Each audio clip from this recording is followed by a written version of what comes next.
খবরের শুরুতেই থাকছে হেডলাইন্স। বাংলাদেশি পাচারকারীদের ছত্রভঙ্গ করতে আবারও সীমান্তে গুলি চালালো বিএসএফ। ফেব্রুয়ারিতেই ছাত্রদের নতুন রাজনৈতিক দল বিপদের গন্ধ পাচ্ছেন ইউনূস। উচ্চ মাধ্যমিকেও সিভিক ভলেন্টিয়ার নিয়ে বড় সিদ্ধান্ত, পরীক্ষা কেন্দ্রে প্রবেশ করবে না অভিভাবকরা। সন্দীপের বিরুদ্ধে চার্জ গঠন কবে জানিয়ে দিল আদালত। আবার কি শীত ফিরছে? সরস্বতী পুজো মিটলেই আবহাওয়ার বড় বদলের পূর্বাভাস। মহাকুম্ভে পদপৃষ্ট দেহ কোনো নথি ছাড়াই ফিরল জামুরিয়ায়, যোগী সরকারকে তোপ স্থানীয়দের। ইউপিআই ব্যবহারকারীদের জন্য বড় আপডেট, 1 ফেব্রুয়ারি থেকেই এই লেনদেনগুলো ব্লক করা হবে। এনপিসিআই নিয়ম পরিবর্তন করছে। আসছে বিস্তারিত খবরে। ফার্মা ইমপেক্স ল্যাবরেটরির 17টি ওষুধ নিষিদ্ধ ঘোষণা করল স্বাস্থ্য ভবন। স্যালাইন উৎপাদন বন্ধের নির্দেশের পর ফার্মা ইমপেক্স ল্যাবরেটরির 17টি ওষুধ নিষিদ্ধ ঘোষণা করল স্বাস্থ্য ভবন। হাসপাতালের এই সংস্থার তৈরি ওষুধ ব্যবহার বন্ধের নির্দেশ দেওয়া হয়েছে। উৎপাদনকারী সংস্থার বারুইপুরের কারখানায় টানা 3 দিন যৌথ অভিযান চালায় সেন্ট্রাল ও স্টেট ড্রাগ কন্ট্রোলের আধিকারিকরা। উৎপাদনকারী সংস্থার বারুইপুরের কারখানায় টানা 3 দিন যৌথ অভিযান চালায় সেন্ট্রাল ও স্টেট ড্রাগ কন্ট্রোলের আধিকারিকরা। তারপরই 17টি ওষুধ বন্ধের নির্দেশ দেওয়া হয়। বলে রাখা ভালো, এর আগে এই সংস্থাটিকে নোটিশ দেয় সেন্ট্রাল ও স্টেট ড্রাগ কন্ট্রোল। উল্লেখ্য, এর আগে মেদিনীপুর মেডিকেলের প্রসূতির মৃত্যুতে অভিযোগ উঠেছিল যে স্যালাইনের সমস্যার কারণে এই ঘটনা। এই ঘটনার সিআইডি তদন্তের নির্দেশও দেয় রাজ্য। সেই সময়ই পশ্চিমবঙ্গ ফার্মাসিউটিক্যালের স্যালাইন নিষিদ্ধ করে দেওয়া হয়। বিকল্প হিসাবে বারুইপুরের বেসরকারি সংস্থা ফার্মা ইমপ্যাক্সের স্যালাইন রাজ্যের সমস্ত হাসপাতালে ব্যবহারের নির্দেশ দেওয়া হয়। সেই মতোই চলছিল স্যালাইনের ব্যবহার। তারই মাঝে কেন্দ্র ও রাজ্যের ড্রাগ কন্ট্রোল বিভাগের আধিকারিকরা হানা দেয় স্যালাইন উৎপাদন কারখানায়। গুণমান পরীক্ষা করার পর তারা জানান ফার্মা ইমপ্যাক্সের স্যালাইনেও সমস্যা রয়েছে। ফলে এই সংস্থাকেও কালো তালিকাভুক্ত করা হয়। এরপরই তড়িঘড়ি স্বাস্থ্য দপ্তরের তরফে জরুরি বৈঠক ডাকা হয়। হাসপাতালগুলোর কাছে জানতে চাওয়া হয়েছে পশ্চিমবঙ্গ ফার্মাসিউটিক্যাল ও ফার্মা ইমপ্যাক্স ছাড়া কোন সংস্থার কটি স্যালাইন রয়েছে। যে কোনো রোগী হাসপাতালে ভর্তি করলে প্রাথমিক চাহিদায় থাকে স্যালাইন, সেখানে একের পর এক সংস্থা স্যালাইন নিষিদ্ধ ঘোষণা হওয়ায় সংকটের আশঙ্কায় স্বাস্থ্য দপ্তর। তার পরদিনই ফের 17টি ওষুধ নিষিদ্ধ ঘোষণা করা হলো। আসছে পরবর্তী খবরে। মহাকুম্ভে পদপৃষ্ঠের দেহ কোনো নথি ছাড়াই ফিরল জামুরিয়ায়, যোগী সরকারকে তোপ স্থানীয়দের। মহাকুম্ভে পুণ্যস্থান করতে গিয়েছিলেন জামুরিয়ার কেন্দা গ্রামের বাসিন্দা বিনোদ রুইদাস। তবে তার ফিরল নিথর দেহ। তার সঙ্গে পুণ্যস্থানে যাওয়া তার শ্যালকের দাবি, বুধবার ভোরে পদপৃষ্ঠ হয়ে মৃত্যু হয়েছে বিনোদ রুইদাসের, বয়স 47। কিন্তু উত্তরপ্রদেশ থেকে অ্যাম্বুলেন্সে মৃতদেহ এলো কোনো নথি ছাড়াই। মৃতদেহের সঙ্গে ছিল না মৃত্যুর কোনো শংসাপত্র, ছিল না ময়না তদন্তের রিপোর্ট। শুধুমাত্র হাসপাতালে একটি মেমো নম্বর দেওয়া কাগজ উত্তরপ্রদেশ পুলিশের এক কনস্টেবলকে দিয়ে মৃতদেহ পাঠিয়ে দেওয়া হয়েছে বলে অভিযোগ। এই ঘটনায় ব্যাপক ক্ষোভের সৃষ্টি হয়েছে এলাকায়। জামুরিয়া থানার কেন্দাফাড়িতে মৃতদেহ আটকে বিক্ষোভ দেখাতে থাকেন মৃতের পরিবার ও এলাকাবাসী। ঘটনাস্থলে উপস্থিত স্থানীয় জনপ্রতিনিধিরাও ক্ষতিপূরণ ও সঠিক তদন্তের দাবি করেছে। মৃতর স্ত্রী শর্মিলা রুইদাস জানান, গত সোমবার আমার স্বামী কুম্ভ মেলার উদ্দেশ্যে রওনা দেন। মঙ্গলবার রাতেও আমার সঙ্গে ফোনে কথা হয়। আমার ভাই ছিল ওর সঙ্গে। বুধবার ভোরে তারা পুণ্যস্থানে যায়। তারপর থেকে আমার স্বামী নিখোঁজ। গতকাল আমার ভাই হাসপাতালে মৃতদেহ খুঁজে পায়, কিন্তু কোনো নথি ছাড়াই মৃতদেহটি পাঠিয়ে দেওয়া হয়। আমার 3 সন্তান, বাড়িতে বৃদ্ধ শ্বশুর ও শাশুড়ি। আমার স্বামী একমাত্র উপার্জনকারী ছিলেন। কি করে চলবে আমাদের আগামী দিন? তাই সরকার ক্ষতিপূরণ দিয়ে আমাদের পাশে দাঁড়াক। আসছি পরবর্তী খবরে। আবার কি শীত ফিরছে? সরস্বতী পুজো মিটলেই আবহাওয়ার বড় বদলের পূর্বাভাস। সরস্বতী পুজোর আগে শীত রীতিমতো উদাও হয়ে গিয়েছে রাজ্যে। বিশেষ করে কলকাতা সহ গাঙ্গেয় পশ্চিমবঙ্গের জেলাগুলিতে গতকাল থেকেই পারদ ঊর্ধ্বমুখী। সর্বনিম্ন তাপমাত্রা পৌঁছে গিয়েছে 21 ডিগ্রির ঘরে। আলিপুর আবহাওয়া দপ্তরের পূর্বাভাস, আবারও মালুম হতে পারে শীতের আমেজ। শীঘ্রই পারদ নামবে দক্ষিণবঙ্গে। আবহাওয়া দপ্তর জানিয়েছে, গাঙ্গেয় পশ্চিমবঙ্গের জেলাগুলিতে আগামী 3 দিন তাপমাত্রার কোনো হেরফের হবে না। তারপর 2 দিনে উপকূলবর্তী ও গাঙ্গেয় পশ্চিমবঙ্গের জেলাগুলিতে সর্বনিম্ন তাপমাত্রা 2-3 ডিগ্রি কমতে পারে। আজ থেকে 6ই ফেব্রুয়ারি পর্যন্ত কলকাতা সহ দক্ষিণবঙ্গের জেলাগুলিতে শুষ্ক আবহাওয়া বজায় থাকবে। হাওয়া অফিস সূত্রের খবর, এদিন শহরের সর্বনিম্ন তাপমাত্রা 21.2 ডিগ্রি সেলসিয়াস, যা স্বাভাবিকের থেকে 5.6 ডিগ্রি বেশি। শহরের বাতাসের আপেক্ষিক আর্দ্রতার পরিমাণ সর্বাধিক 91% এবং ন্যূনতম 61%। আসছে পরবর্তী খবরে, উচ্চ মাধ্যমিকেও সিভিক ভলেন্টিয়ার নিয়ে বড় সিদ্ধান্ত, পরীক্ষা কেন্দ্রে প্রবেশ করবে না অভিভাবকরা। মাধ্যমিকের পর উচ্চ মাধ্যমিক পরীক্ষাতেও একাধিক নিষেধাজ্ঞা সংসদের। এই বছর থেকে পরীক্ষা কেন্দ্রে প্রবেশ করতে পারবেন না অভিভাবকরা। সিভিক ভলেন্টিয়াররাও পরীক্ষা কেন্দ্রের দায়িত্বে থাকবে না। অন্তত পরীক্ষার প্রস্তুতি বৈঠকে উচ্চ মাধ্যমিক শিক্ষা সংসদের অভিভাবকেরা তেমনটাই ইঙ্গিত দিয়েছেন। পরীক্ষা কেন্দ্রে অভিভাবকের নাম করে অন্যরা প্রবেশ করে, তারাই পড়ুয়াদের টুকলির সাহায্যের পাশাপাশি মোবাইল ও ইলেকট্রনিক গ্যাজেট দিয়ে আসে। তাই এই বছর পরীক্ষা কেন্দ্রে অভিভাবকদের প্রবেশের নিষেধাজ্ঞা জারি করল উচ্চ মাধ্যমিক শিক্ষা সংসদ।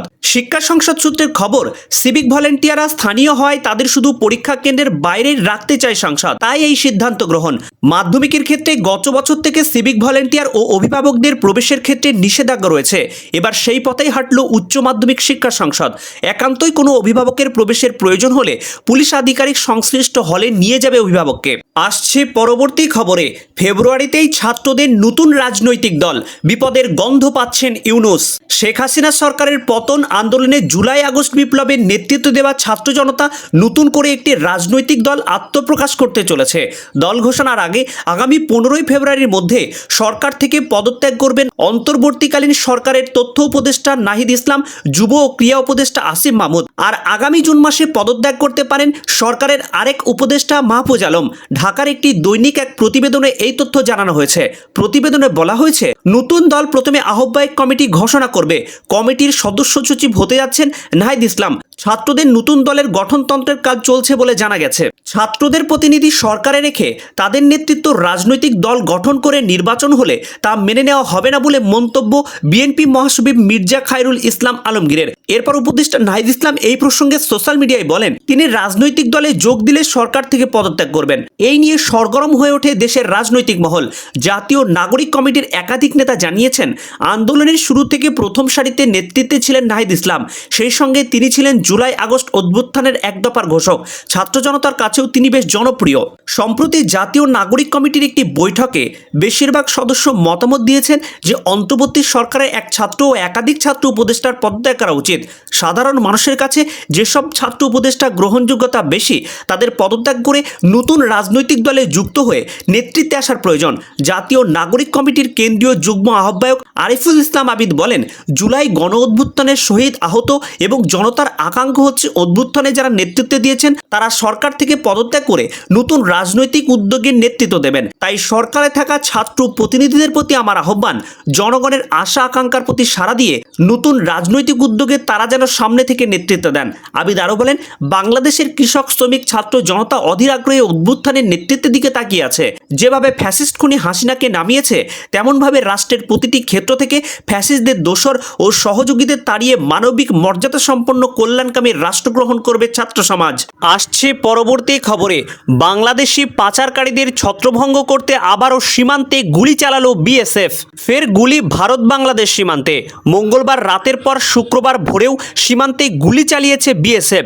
হাবিবপুর ব্লকের আদাডাঙ্গা ও সোনঘাট গ্রামের মাঝামাঝি একটি জায়গায় গুলি চলে। স্থানীয়রা জানাচ্ছেন, গরু পাচারকারীর ছক বানচাল করতে গুলি চালায় বিএসএফ। গ্রামবাসীদের বক্তব্য, এদিন ভোর 3টে নাগাদ আদাডাঙ্গা এবং সোনঘাট সীমান্তের মাঝামাঝি জায়গায় গুলি চালানোর ঘটনাটি ঘটে। ভোর রাতে ভারত বাংলাদেশ সীমান্তের ওই এলাকা দিয়ে গরু নিয়ে যাচ্ছিল বাংলাদেশি পাচারকারীরা। ঘটনাটি নজরে পড়ে যায় সীমান্ত প্রহরায় নিযুক্ত সীমান্তরক্ষা বাহিনী জওয়ানদের।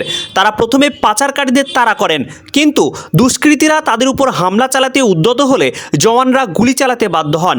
এরপরই এলাকা ছেড়ে পালিয়ে যায় দুষ্কৃতীরা। বিএসএফ দক্ষিণবঙ্গ ফ্রন্টিয়ারের মুখ্য জনসংযোগ আধিকারিক এনকে পান্ডে বলেন, আজ শুধু ভোরেই নয়, প্রায় প্রতিদিনই মালদায় কোনো না কোনো সীমান্ত এলাকায় গুলি চালানোর ঘটনা ঘটছে। বাংলাদেশি দুষ্কৃতীদের ছত্রভঙ্গ করতে আজ ভোরেও সীমান্তে পাহারারত জওয়ানরা শূন্যে গুলি চালিয়েছেন। এই ঘটনায় কেউ হতাহত হয়নি। পরিস্থিতি বেগতিক বুঝে দুষ্কৃতীরা পালিয়ে যায়। উল্লেখ্য, মঙ্গলবারে অনুরাধাপুর সীমান্ত দিয়ে এদেশে ঢোকার চেষ্টা করেছিল বাংলাদেশি পাচারকারী দল। সেদিন সীমান্তে প্রহাররত এক মহিলা বিএসএফ জওয়ান দুষ্কৃতীদের তাড়া করেন। 8 থেকে 10 জন পাচারকারী তার উপর হামলা চালায়। তাকে লক্ষ্য করে ইট পাথর ছুঁড়তে শুরু করে। শেষ পর্যন্ত শূন্যে গুলি চালিয়ে দুষ্কৃতীদের পালিয়ে যেতে বাধ্য করেন ওই মহিলা জওয়ান। আসছে পরবর্তী খবরে, সন্দীপের বিরুদ্ধে চার্জ গঠন কবে জানিয়ে দিল আদালত। নির্দিষ্ট সময়ের সময়ের মধ্যে চার্জ ফাইল না হওয়ায় তিলোত্তমার ধর্ষণ খুনের মামলায় জামিন পেয়েছেন, কিন্তু আরজি করে আর্থিক দুর্নীতি মামলায় জেলে রয়েছেন। এবার সেই মামলায় আরজি করের প্রাক্তন অধ্যক্ষ সন্দীপ ঘোষের বিরুদ্ধে চার্জ গঠন হতে চলেছে। মঙ্গলবার আরজি কর আর্থিক দুর্নীতি মামলায় সন্দীপের বিরুদ্ধে চার্জ গঠন নিয়ে স্বাস্থ্য ভবনের অনুমোদন পাওয়ার পরও আদালত না জানানোয় গতকাল সিবিআইকে ভর্ৎসনা করেছিল আলিপুরের বিশেষ আদালতের বিচারক। এমনকি তদন্তকারী অফিসারকে শোকজ করেন। 24 ঘন্টার পর ফের সিবিআইকে ভর্ৎসনা করেন আলিপুরের বিশেষ সিবিআই আদালতের বিচারক। এদিন সিবিআইয়ের আইনজীবীর কাছে জানতে চাই, কেন মামলার সব আরইউডি অর্থাৎ যেসব নথির উপর ভিত্তি করে তদন্ত হয়েছে তা আনা হয়নি। সিবিআইয়ের আইনজীবী জানান 70% ডকুমেন্টস আনা হয়েছে। সিবিআইকে ভর্ৎসনা করে বিচারক বলেন, কেন 100% ডকুমেন্টস আনা হয়নি? রোজ তো অভিযুক্তদের পেশ করা মুশকিল। সিবিআই নিরাপত্তার দায়িত্ব নেবে, ওটা তো আপনার পুলিশের উপর ছেড়ে দেবেন। কে বলেছিল ডকুমেন্টস ফটোকপি করতে? পেন ড্রাইভ দিতে পারতেন। তখন সিবিআইয়ের আইনজীবী বলেন, তাতে অনেক সময় লাগবে। অভিযুক্তদের আইনজীবী জানান, আমরা 70% ডকুমেন্টস নেব না, একবারে 100% ডকুমেন্টস নেব। দুই পক্ষের বক্তব্য শোনার পর বিচারক বলেন, আপনারা দুই পক্ষই লিখিত দিন। সিবিআই 100% ডকুমেন্টস আনতে পারেনি, আর অভিযুক্তরা 100% ডকুমেন্টস ছাড়া নেবেন না। বিচারক জানিয়ে দেন, মঙ্গলবার সন্দীপ ঘোষ সহ 5 জনের বিরুদ্ধে আর্থিক দুর্নীতি মামলার চার্জ গঠন করা হবে।